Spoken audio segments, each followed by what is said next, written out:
Assalamualaikum warahmatullahi wabarakatuh. Perkenalkan, nama saya Muhammad Chandra, NIM 2120229. Kepada yang terhormat Bapak Hasanal Mulkan, SHMH. Di sini saya akan mempresentasikan materi saya yang berjudul Hukum Perusahaan. Yang pertama, A. Pengertian perusahaan. Istilah perusahaan mulai dikenal pada saat disusunnya rancangan Wetboek van Coppedel (Kitab Undang-Undang Hukum Dagang) yang kemudian berlaku di Nederland (Belanda) sejak tahun 1983. Berdasarkan asas koordinasi, Wetboek van Coppedel dinyatakan pula berlaku di Hindia Belanda Indonesia sejak tahun 1848.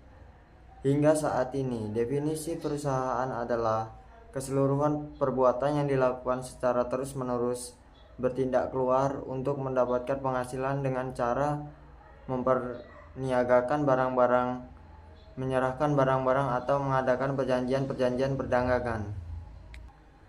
Perusahaan adalah keseluruhan perbuatan yang dilakukan secara terus-menerus bertindak keluar untuk mendapatkan penghasilan dengan cara memperniagakan barang-barang, menyerahkan barang-barang, atau mengadakan perjanjian-perjanjian perdagangan.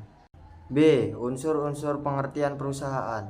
1. Badan usaha. Bentuk hukum menunjukkan legalitas perusahaan sebagai badan usaha yang menjalankan kegiatan ekonomi.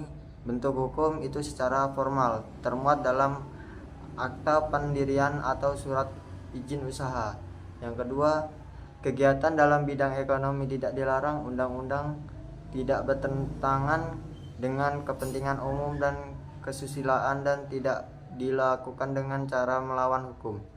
Yang ketiga, terus-menerus kegiatan dijalankan untuk jangka waktu yang ditetapkan dalam akta pendirian atau surat izin usaha. Yang keempat, terang-terangan pengakuan dan pembenaran dilakukan oleh pemerintah dengan mengesahkan anggaran dasar yang termuat dalam akta pendirian, penerbitan surat izin usaha, dan penerbitan surat tempat usaha. Yang kelima, keuntungan atau laba diperoleh berdasarkan legalitas dan ketentuan undang-undang. Yang keenam, pembukaan, kebenaran isi pembukaan, dan kebenaran alat bukti pendukung. C. Sumber hukum perusahaan. Secara sederhana, hukum perusahaan dapat diartikan sebagai keseluruhan hukum yang mengatur seluk-beluk berkaitan dengan perusahaan. Sumber utama hukum perusahaan adalah Kitab Undang-Undang Hukum Dagang (KUHD). Selain itu, Kitab Undang-Undang Hukum Perdata (KUH Perdata) juga menjadi sumber hukum perusahaan. D. Pendaftaran perusahaan.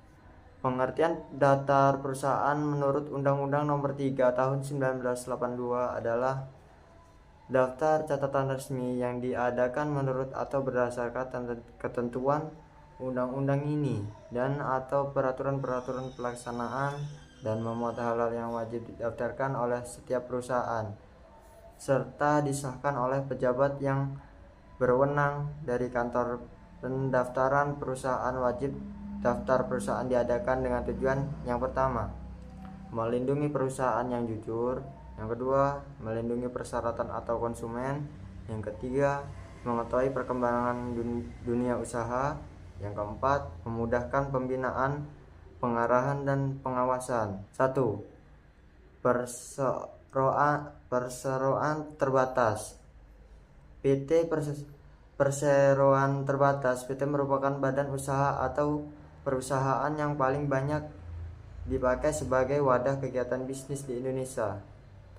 Pada bentuk PT merupakan penyempurnaan dari bentuk CV yang masih mengandung beberapa kelemahan, terutama karena masih adanya tanggung jawab tidak terbatas terhadap kewajiban kepada pihak ketiga. Tanggung jawab tersebut melibatkan kekayaan pribadi. Yang kedua, koperasi. Koperasi merupakan badan usaha yang beranggotakan seorang atau badan hukum. Koperasi dengan melandaskan kegiatan berdasarkan prinsip-prinsip kekeluargaan.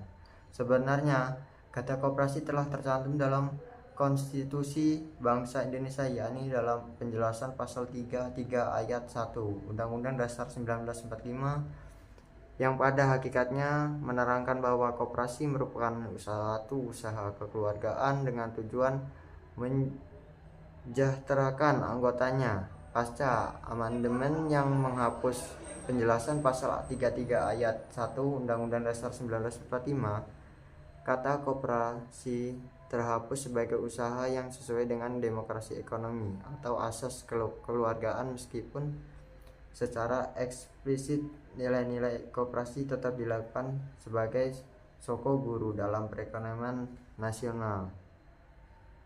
Yang ketiga, yayasan.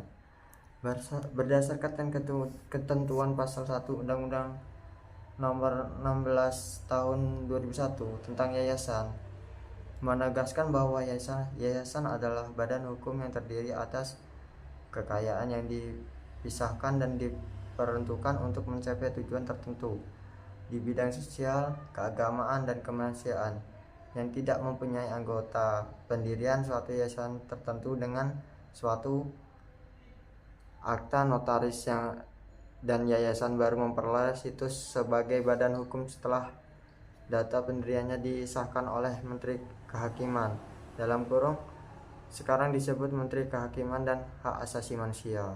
Yang keempat, firma adalah perseroan perdata khusus. Adapun letak kekhususannya sebagai berikut. Yang pertama, A, menyelenggarakan perusahaan.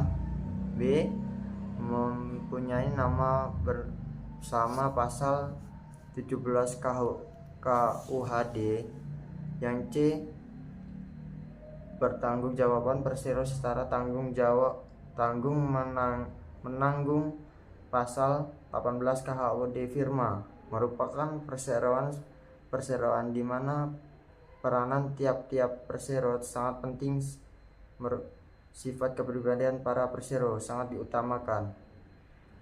Hal ini dibuktikan dengan pasal 1641 KUH Perdata mengenai penggantian atau pemasukan para persero harus mendapat persetujuan semua persero. B, pasal 1627 Jo pasal 1630 KUH Perdata mengenai melarang persero untuk melakukan konsekuensi terhadap perusahaan. C, pasal 18 KUHD mengenai tanggung jawab secara tanggung-menanggung. D, pasal 17 KUHD mengenai satu persero bertindak semua terkait. 5, persekutuan komanditer CV. Bentuk perseroan ini tidak diatur secara tersendiri dalam KUHD, melainkan digabung bersama dengan peraturan-peraturan mengenai perseroan firma.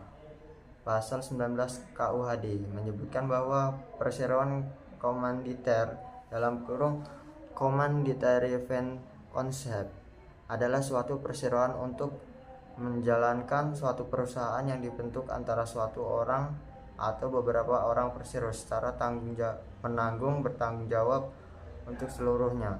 Tanggung jawab solider pada suatu pihak dan suatu orang lebih sebagai pelepas uang (glad cheater) pada pihak yang lain.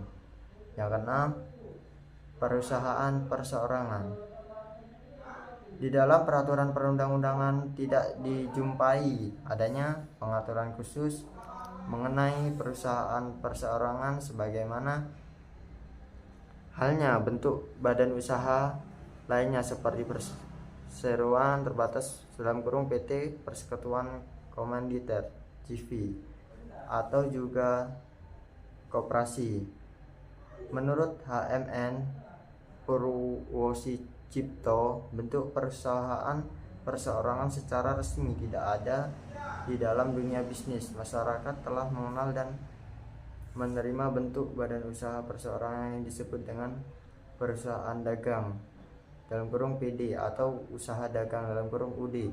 Tidak berarti bahwa kalau nama PD atau UD selalu bermakna bisnis tersebut dilaksanakan oleh badan usaha perseorangan.